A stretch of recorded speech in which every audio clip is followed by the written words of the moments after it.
What's cracking, everyone? My name is Eric, and today we're going to be looking at Roblox Studio scripting basics, so we can finally get at it. This is going to be actual, technically accurate scripting. So please keep in mind that this video is going to be pretty information dense, as I'm going to have to go over a few different things, and I'll have to do it in a relatively short time, like still somewhat normal length compared to my usual videos, but I don't want to make it too long. So you should be familiar with the term variable scripting and so on and so on. I covered it in the last video, but chances are you probably already know it. But in case you don't, it's just looking up scripting for beginners or something like that. But yeah, because this will cover Lua specific scripting. But anyways, let's get started. So first off, a lot of things, the same thing as you have in a lot of different videos is whether you just put a script without explaining anything and just start scripting. They do explain what's happening in the script, but they don't explain what they do to get to that script, which I actually found quite difficult to follow along with. So I'm gonna go over each of these parts in the Explorer, and I'm also going to cover the difference between global script and script and local script, so how to actually get started in the correct script and in the correct place. So I think we'll just go from the top to the bottom. So workspace is pretty simple. I covered that in my very first video. This is just the physical workspace that your game consists of. This is all your parts, your blocks, your models, just everything that's physically in your game, in your map. Players, this only exists while you're in the game. You'll notice, well, you can make you can add elements here, but yeah, I think it'll disappear here if we add just something here. We do a surface appearance. Wait, no, let's not actually do that. But yeah, so this is just a list of players and everything they have under them, under each player. So this is called players, and the name you can actually reference any player you want by saying local player in the script, but we'll get to that later. So yeah, sorry, that was a bit rambling. But yeah, lighting, this is just your lighting system. Here you can add scripts. You have the properties, so you can direct to set the time of day, which will reposition the sun and thus set the time of day, as it says. Next up is replicated first. This is things that these are things in the game that will be copied as the first thing. So whatever is in here will be copied as the first thing. This is like replicated storage, but this gets replicated first. I'll cover replicated storage in a bit. But yeah, so I usually put my loading screens here, and then do a script in here for my loading screens. Because that way the loading screen gets copied first and it's not on the start GUI, so I can't see it after I've worked on it. So what I do is I create my loading screen in the start GUI so I can see what I'm doing, of course, and then I move it to replicated first, because when you move any GUI element to your replicated first, you can't see it. But yeah, replicated storage. This is like a storage box for things you want to access. Let's say you are doing a driving simulator.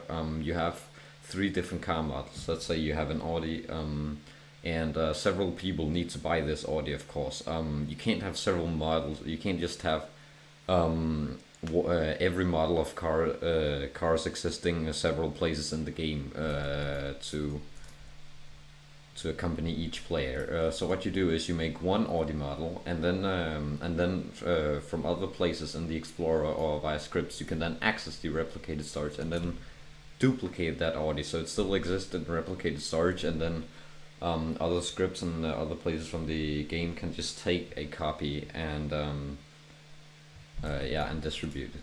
So server script servers, this is where you put any miscellaneous scripts. If you don't really know where to put your scripts, or if they work fine on their own, and they aren't related to any specific thing, then you'll just put it here. This is where you'll put your cash script, which gives players cash. This is where you put your day cycle script if you have like a day cycle, and so on. Server storage, this is just like server script service, but this is for everything else. Here you can just store miscellaneous things. Please note that this won't exist in the when you play. So yeah, this is just to keep things clean. Next up is starter GUI.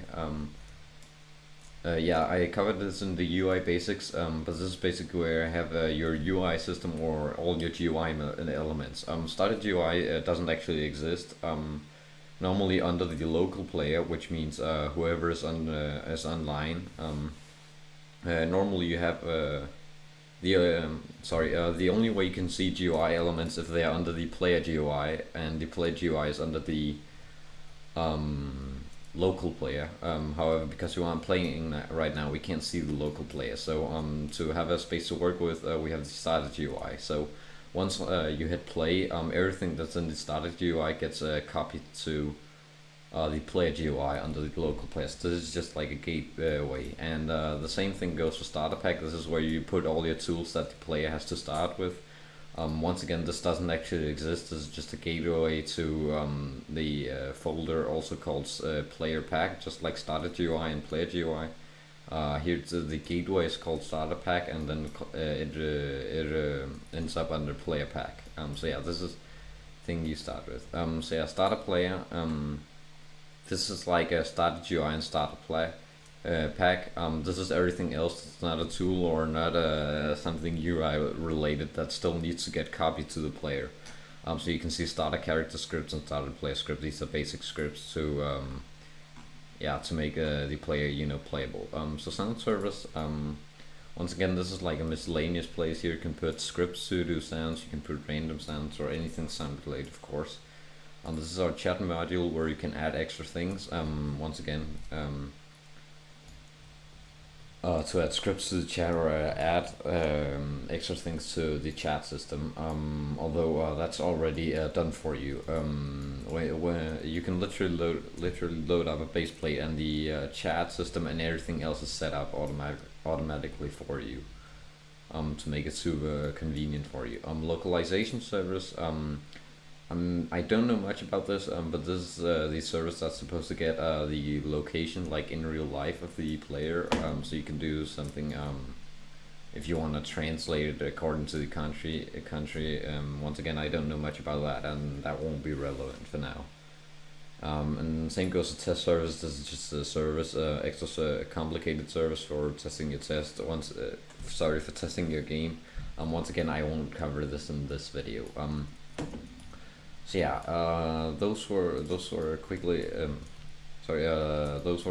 that was everything the game consists of. Everything in the Explorer that we'll need to know about. Right now, the only important thing for us is server script service, replicated first, replicated storage, players, and starter GUI. Everything else we won't cover in this video. So now that we've covered that, let's look at local scripts and scripts. So there are two different kinds of scripts. So last video, in my intro to scripting video, you'll notice I just put a script here. This is a standard script. This is what we will call a global script. However, you can just normally people reference it just as a script. And then we have local script. If I make a part here, you'll notice that under this part we can put a if we do local script, we of course also have module scripts, but that once again I won't cover that in this video. My apologies. But yeah, that's a little more advanced.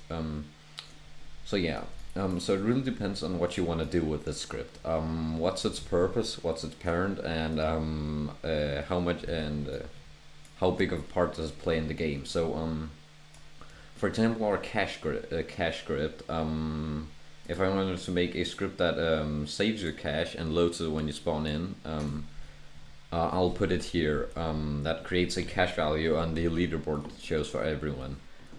Sorry. So yeah, I'll do this as a script or a global script because this has to interact with the whole server and thus globally. So this script will be relevant and the same for every player and yeah, with no exception. So thus it's pretty global. So I'll use a standard script, and as I mentioned with my example before, it's a cache script. It doesn't really belong anywhere particular, so I'll just put it in server script service. So then we have local scripts. This is when you want to make a script that's dependent on another thing that adds functions that doesn't add function or well, that doesn't express function, so to say, itself. For example, last time my example was that I wanted to move this block. For that, I'd actually want to do a local script because it really depends on how you want to express the functionality. Because in this case, we want the block to move. The script doesn't exist in the workspace, or well, it technically does, but we can't see it, we can't experience or perceive it in the workspace. So that's the only way we can express our script is via a block, via another thing.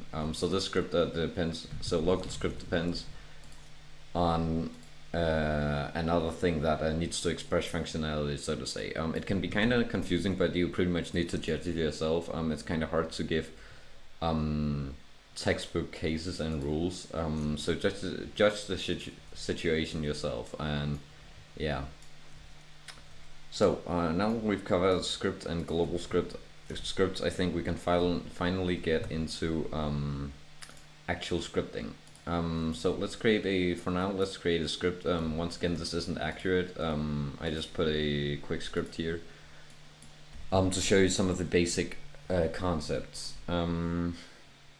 Yeah, first up is variables. So I talked about variables last time.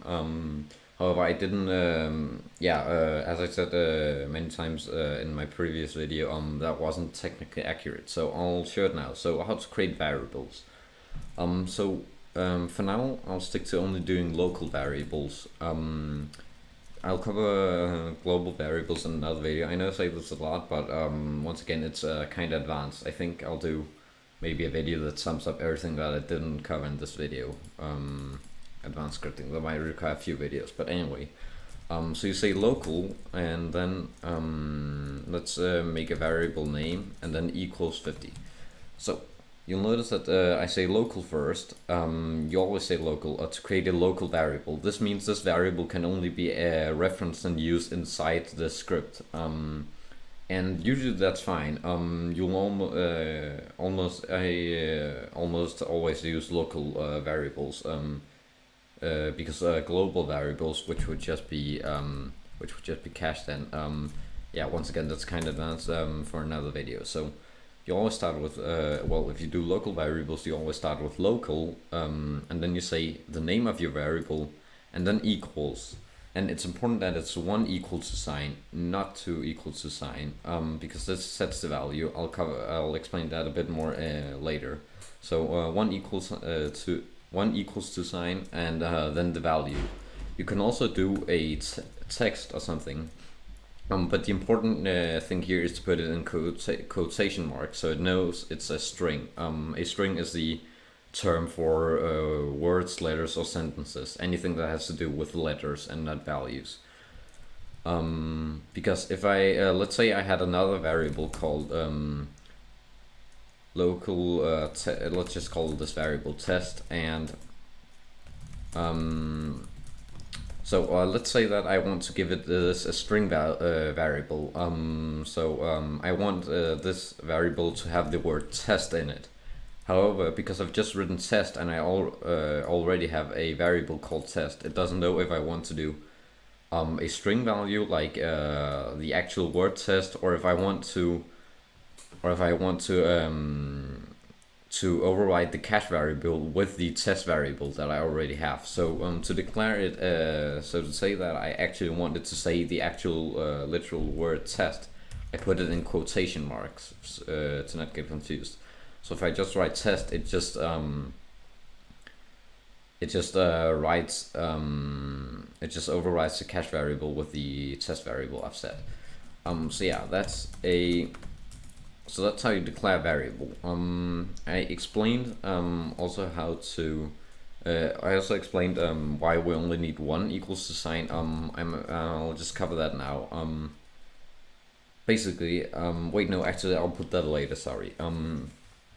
Because that requires a bit of it requires some more knowledge. I'll explain now. So another thing is scopes. So there are different kinds of scope. There are loops and stuff like that. Functions and stuff. Yeah. Scopes are things that scopes are spaces that don't necessarily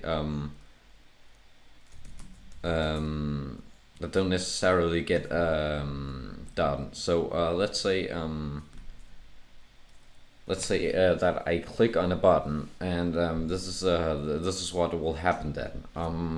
Let's say that this button is gonna buy me a gun, and yeah, and of course the gun costs $100. Yeah, and to make sure I don't go in minus, we want to check if I have $100, so I don't go into a negative balance. If we don't use scopes, the script will just read the line take $100 from my balance without considering how much I actually have in balance. So we create a scope. This is a very this is one you need to know, the if condition. So inside the scope, this if scope, this basically only so you can see everything that's inside an if scope only gets done if a certain condition is met that we declared. So our gun costs 100. So we're just gonna say greater than 99. That will be simpler. So you'll notice that I have the if, which of course declares that this is an if scope, and then it checks our cache variable, and then it says greater than 99. So this basically translates to if our cache is greater than $99, or has a greater value than 99, which means 100 or above, then we need to do everything that it says here, which is cache equals cache minus 100. So this basically takes the cache variable and then takes the cache variable again minuses it with the value or the numerical value we want, and then sets it again to the same same variable. So now we just lost or withdrew 100 cash from my account. You can't just say cash equals minus 100 or cash minus 100, because if you did cash minus 100, then you'll notice that minus 100 will just be the new value and not what you change it. So because we put this inside an if scope, then it only gets done if our cache is greater than $99. So it goes to the if line, then it checks that cache is greater than $99. So let's say that I had $150. So it says, okay, so the condition is cache is greater than $99, or just 99, and I do have more than 99, which means that the condition I declared is true, because the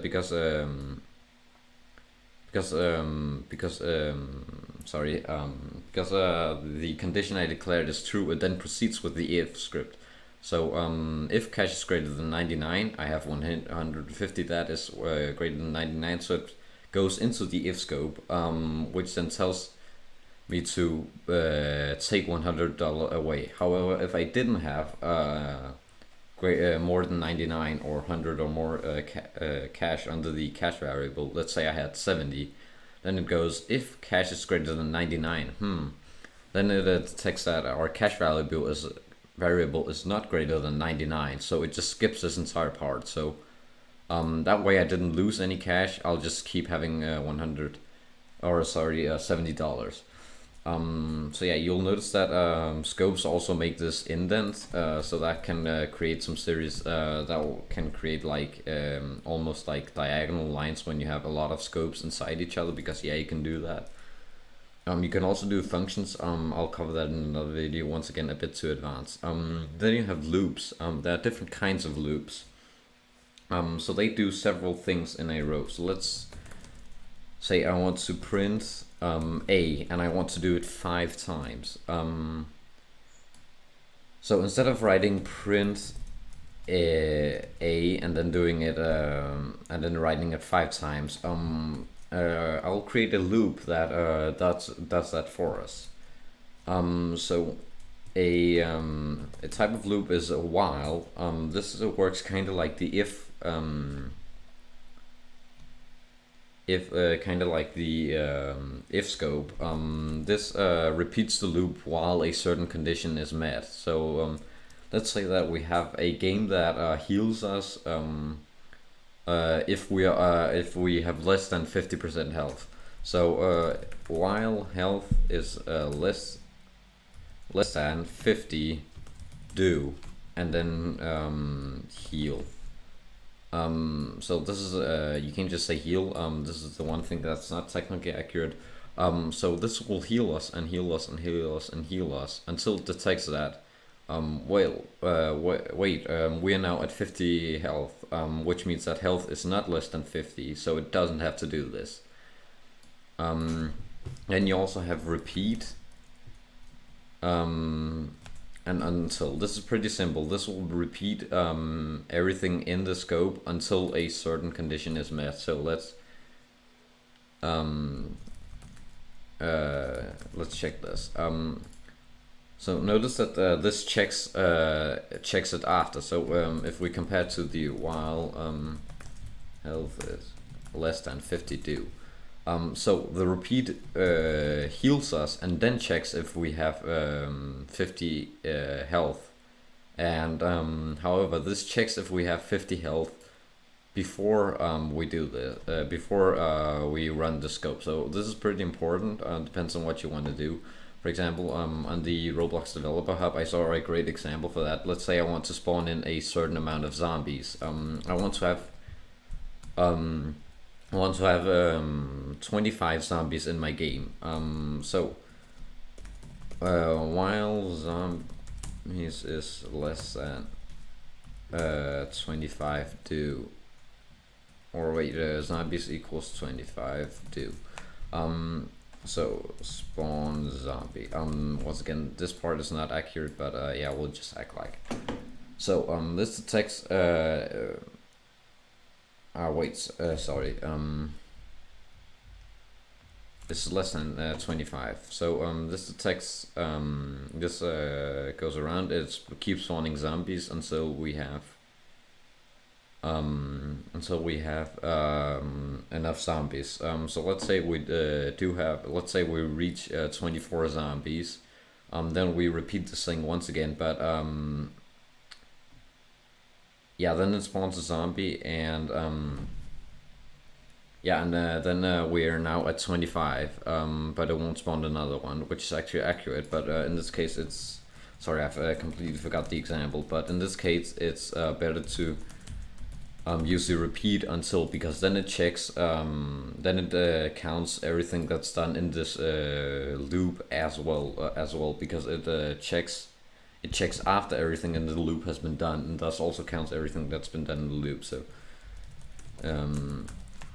so this will spawn a zombie, then check if we have 25 zombies, and then proceed like that until we spawn the 25th zombie, and then and after that it can read that we've got 25 zombies because we just spawned the 25th one, and then it stops. So yeah, and then another one is for the for loop. This one is kind of special, but yeah. So this has several values. So you write for, then you make then you make a new variable. You don't have to declare it with local or anything. You just have to give it a name, equals, and then the value. So let's say I want to say 1 2 3 4 5. Wait, no, let's just 1 2 3. Let's let's call this variable counter for simplicity. For counter 1, so our counter starts at 1, and then we want to say which value it has to reach before it stops. So let's do that, 3, and then we have to tell it by how much it has to raise every time. So it goes up one number at a time. So right now we've made a variable called counter. So our counter starts at a 1.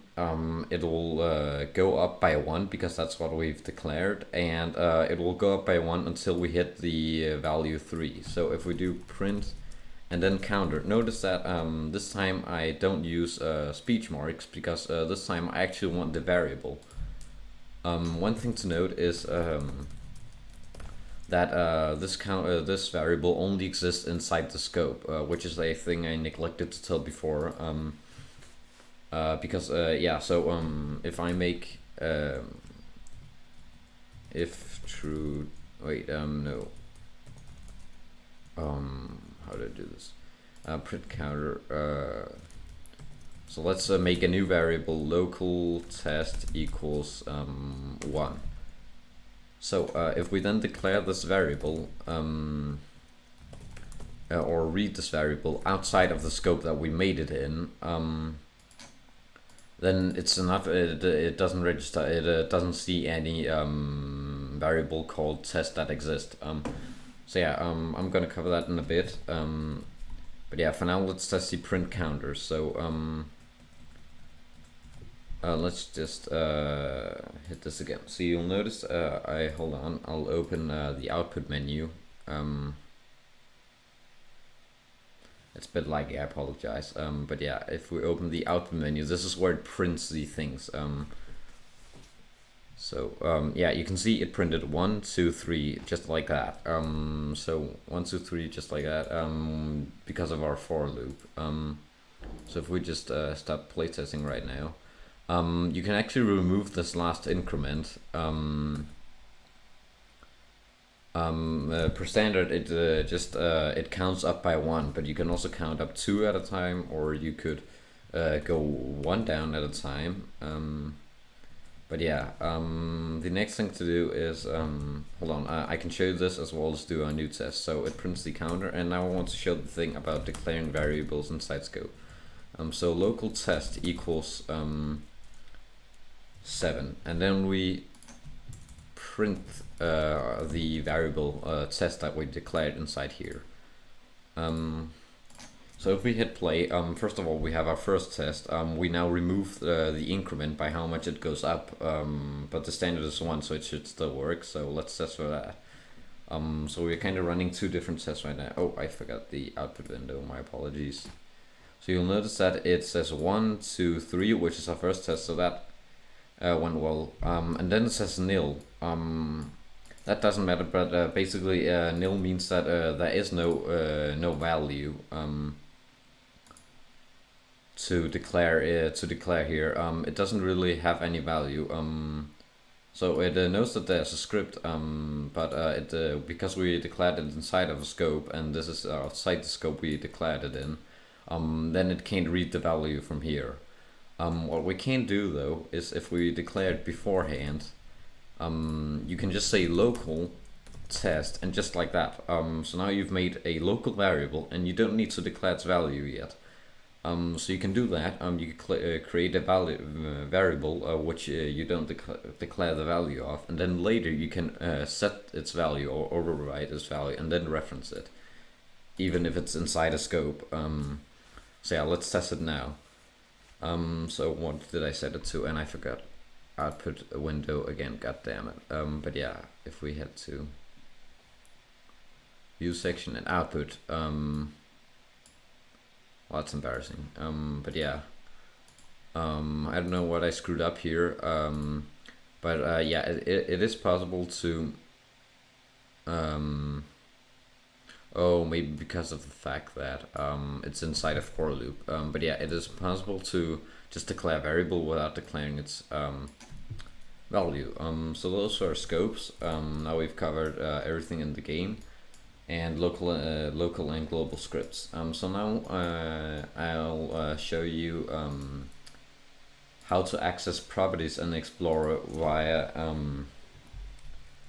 different what's it called well, via local script. So for this example, I create a shop menu. So from my knowledge, let's rename this shop GUI. So it's pretty simple. We have our text button.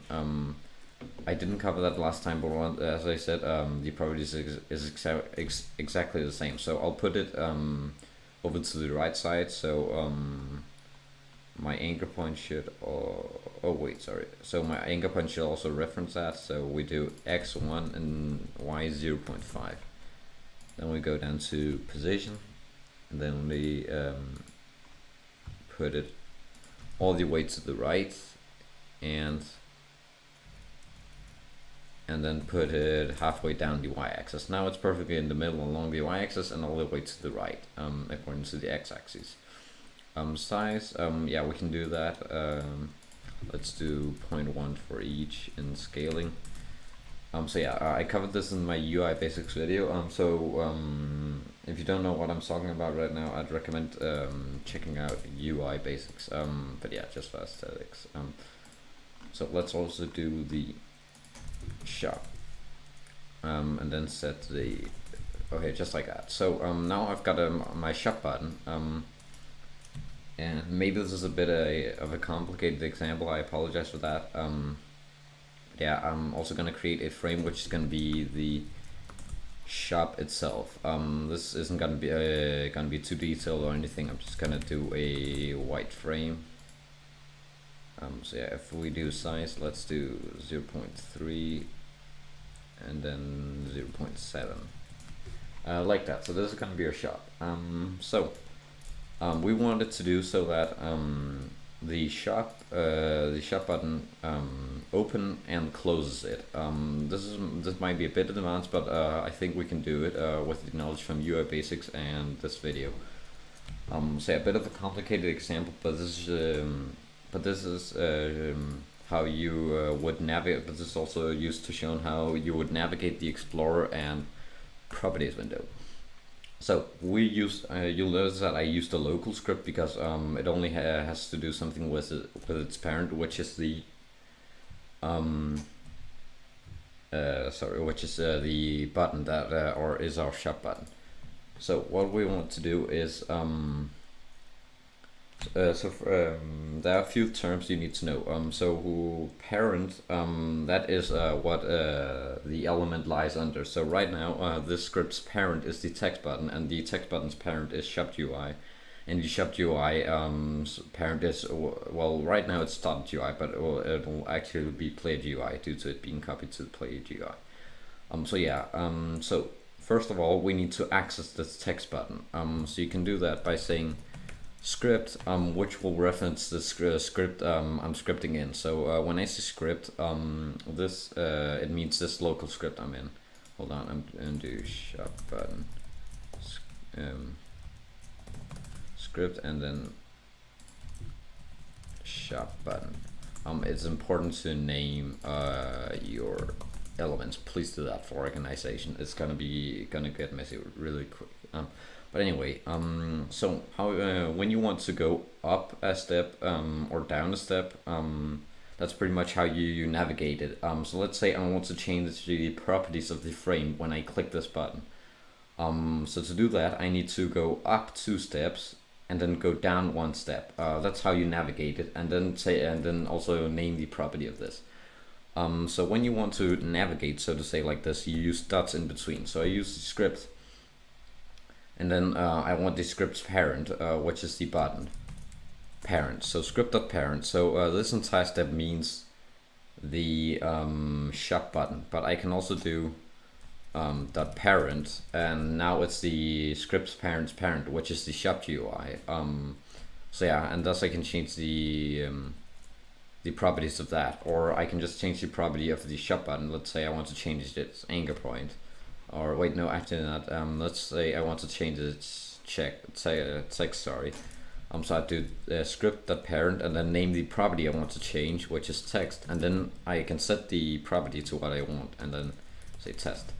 But yeah, first of all, we have to detect that this button is being clicked. So I can click the script when I'm in the game. I can click the button. So I say script.parent, and then that mouse button one click. So please don't mind this. And then we connect it. Please don't mind this connect and function stuff. I'll cover functions in another video, but basically we take the script, and then we take the script's parent, which is the shop button, and then we detect when this shop button is being clicked, and then connect it to this function. So this means whatever is inside the scope will happen when we click the shop button. So obviously we want to open the shop button, the shop frame. So what we do is, so we do this by making it invisible to start off with, and then we need to make this, so we need to access the shop frame and then access the visible property and set that to true. And that's how we will make it appear. So to access that, we need to go up one step, up another step, and then go down to the shop frame, and then find the property named visible. So you do script, which is a script, and then the parent to go up one step. Now we add the button, and then the parent, which is the shop button's parent, which means we now at shop UI. And now we want to go down one step. Now you can't say the child, because there can be several children. So what you do is you name the child. So that shop frame. So this means the shop frame here. So now we've navigated, so to say, or successfully our way to the shop frame. Now we just need to change its visible property. So we just say that visible equals true. So because I've set it to not be visible, so let's look at this. So right now it's not visible, but yeah, it should not be visible, but only set it to be visible, but only under the mouse button one click function under the button, which means that it will only be visible. Oh, that's a little bit of bounce, but which means it will only be visible when we click this button. So let's test it, and you can see that it appears. So what happened is it detected the script detected that its parent, which is the shop button, got clicked. So it thus went ahead and navigated its way to the shop frame, and then to the visible property, and changed that to true. So we also want to close it. I didn't add that, so we'll make it a little bit more complicated. Usually you'll have a close button on the frame. That works similarly. You'll have a close button up here. That is pretty simple. You do the same thing. So I create a local script under the, I create a close button under the shop frame, and under that I create a local frame which just says script.parent, which will be the shop frame, and then the visible equals false. Of course, just like we did here. Oh yeah, I deleted it, but never mind. I'm gonna do it actually no, I'm not gonna do it more complicated. Let's just make it visible so we can work with this, and then we'll say shop, and then under the shop frame we're going to do a text button, which is going to be our close button. Anchor point is going to be 1 that way, so it's in top right corner position, same as the anchor point, just like that. And then for size, let's do 0.1 0.10. So and let's also make it a little bit nicer, as well as our shop frame. It needs to match the border size pixel. There we go. So the close button, let's normally I just do an X and then do it text scale to make it fit, and make it high weight font. That way it looks like a close button. So now we've also got a close button here, so we just need to script it. So we do a local script again. It's pretty simple. So we say script.parent, which will reference the close button. Let's just do that. Close button, and then this is going to be our close button script. So script.parent, that's going to be the close button, and then that mouse button one click, which detects when it's clicked, and then we connect it to this function. So yeah, everything that happens here is what happens when we click the close button, and that's pretty much the same as before. Hold on, I'll just fill this in again quickly to make it also open, of course. Script.parent.parent.sharpFrame.visible equals to. That's what we that was what we did last time. In our previous example. So this is pretty much the same, except now we need to make it visible equals false. So we do script.parent.parent, which is automatically the shop frame. So we don't need to go up or down anymore. And then we go to the visible property and then equals false. So now we have one that makes it visible equals true, and then one that makes it visible equals false. So per standard it needs to be visible, of course.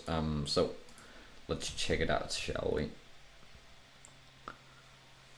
Okay, so it's loading up. So we should see a shop button and nothing more. So yeah, now we're in here.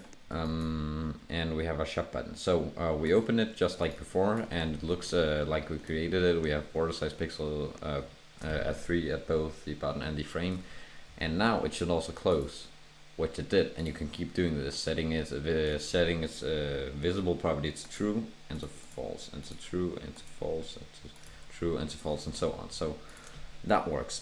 So now I'll do it a little more complicated. And I'll make it so that you close it with the same button. So let's see if we can do that. Oh yeah, and another thing to notice is yeah, you can go ahead and use this. This is a pretty simple standard script for closing and opening menus like this. Yeah, you can modify it however you like, but this is pretty simple to do and remember. So yeah, so we don't need a close button. So because we don't need a close button, let's start from scratch. So it doesn't know where we are right now, and we can't just do so the shop button makes it visible always, because then when we've opened it, we can't keep making it visible. So we need to account. The script needs to be compatible with both making the shop frame visible and invisible. So first of all, we make a variable called opened. So this detects if our script is opened. So yeah, for standard it's false, it's not open. So right now it's open equals false. So now we can do this as usual. And I can also use this opportunity to explain the equals or equals to two times in a row, or equals to with reading variables that I did. So what we want to do now is now we've clicked the button, but before we want to do anything, we want to check if the shop is open or it's not open. If it's open, we want to close it, but if it's not open, then we want to open it. And we simply do that by doing if scopes. So we say if opened equals to. So this is what I neglected to tell about before, but this is how you read variables. If you want to just read a variable or ask, or read off what its value is without changing anything, you use to equals to sign. So we don't want to overwrite this open variable. We just want to check at which stage it's at. So if opened equals to false, so right now it's not open, then then we want to open it, which we do by saying script.parent.parent, just like before, .sharpFrame.visible equals true. And now we could of course create another if that says and then open equals to true, then we close it. However, that's another thing that I once again neglected to tell about. I apologize. It's the else, which will make it much simpler. So you'll notice that this is all in one script. So it checks if this is true, and then if this part and if this condition doesn't get fulfilled, then it just continues on to the next part of the if scope without checking anything. So it really depends on what you do with it, but in this case we are certain that the open variable can only be at two stages, true or false. Yeah, if it isn't false, then it is true no matter what, so we don't need to do another if scope, we can just say else. Under this else scope, we know that we landed here because it wasn't false, because open was true. So this means that we need to close it here. So we do script.parent, which is the same, just the same line as before, equals false. Now you might have noticed that this doesn't change anything, because the open variable will always stay the same unless we change it. So what we do is after we've opened it, so now we says that its visibility is true, which means it's now visible and open. So because of that, we want to rewrite the opened equals and only one equals sign, because we are overriding it, not reading or checking it, and then true because now we've opened it and thus it's open, and the same thing goes for here. So opened equals false. So now it updates the variable and we can just check it. Let's check it out and see if it works. You can of course also do the close button. It really depends on how you want it to look. Both are pretty simple and easy to do, and it doesn't, no matter what you choose, it doesn't have any effects on performance or anything like that, so don't worry about that. It's really just aesthetics and preference on what you like the most. But I open this and then I use it to close it. I'll just explain what happens here, and then that's everything for this video. So right now our open value is let's say we've just started from scratch. We just started, so it goes to this. Oh, sorry. So it goes to this first line, which means that our open value is false. So when we click this, it opens it. That's because when we click this, it says if open equals false. Now we just declared that it is false. So thus it goes to the scope and it makes it visible and opens the shop, and then it also sets the open variable to true.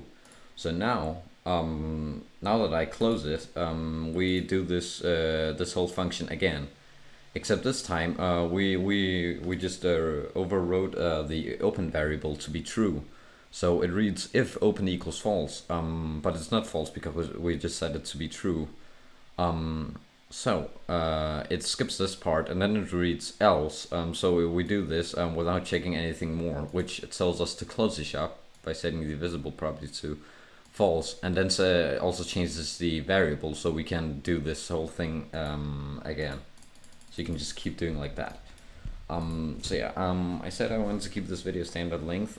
Sorry, that's just a lot to cover. But yeah, we covered everything the game consists of. And another thing you can do is you can also do game dot. If I want to access something over in the workspace, I say game dot, and then game. When I say game, it references this entire Explorer window. So I can do workspace and then a part, or I can do base play and stuff like that to access it from another perspective. That was pretty much everything important you need to know for scripting basics. I apologize if I went over it quickly, so we covered everything the game consists of, difference between local and global scripts, scopes, different scopes, loops, variables, and we also covered how to navigate the Explorer and properties all together while we did it in an example that can actually be used. So yeah, I hope this video was useful, and wait, actually let's redo that. But yeah, thanks for watching, and I'll see you.